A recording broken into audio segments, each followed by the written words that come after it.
Ça faisait longtemps.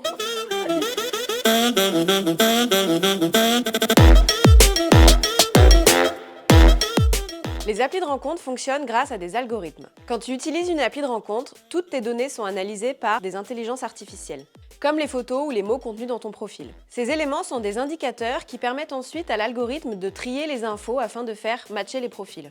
C'est une illusion de penser qu'on a accès à tous les profils existants. Certaines applis, en fonction des likes ou des matchs que tu reçois, évaluent ta désirabilité.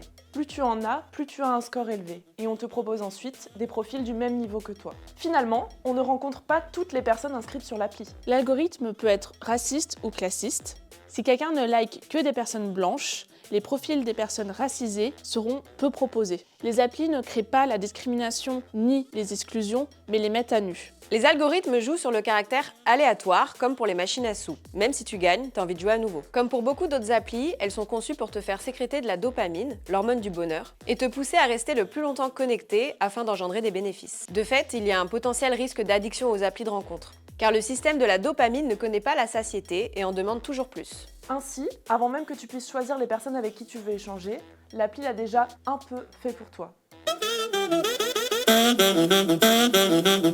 Les applis de rencontre sont souvent à double tranchant. Elles peuvent ouvrir de nouvelles possibilités, mais elles reproduisent aussi les normes existantes. Lorsqu'on crée son profil, il faut choisir ce qu'on décide de montrer aux autres. Cela peut pousser à produire un contenu en cohérence avec les normes sociales, de corps, de classe, de genre. On like un profil en se basant d'abord sur l'image de l'autre. Le fait de poser en maillot ou en tenue de soirée, avec un chien ou devant une belle voiture. Tout ça est interprété au regard des normes et de nos représentations.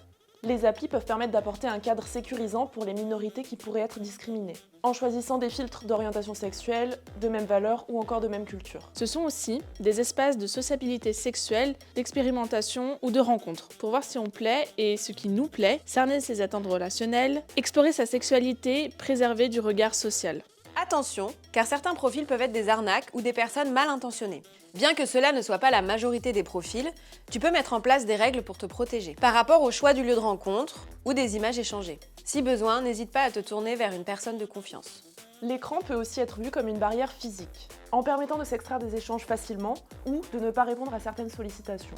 Mais cela n'est pas une barrière psychique. Certains propos ou comportements peuvent être vécus très violemment, même s'ils sont virtuels. Il reste important de parler de consentement. Ce n'est pas parce que tu parles avec une personne que tu es obligé de la voir en vrai, ou encore de la revoir. Pas de feeling, pas de feeling. Tu peux créer tes propres règles en fonction de tes envies et de tes limites. Finalement, les applis peuvent permettre d'ouvrir de nouvelles perspectives, d'explorer sa vie relationnelle. Mais elles restent régies par les mêmes règles sociales et économiques que dans la vie réelle. Le tout, c'est de respecter les questions de consentement et d'intimité qui sont tout aussi importantes dans le monde virtuel.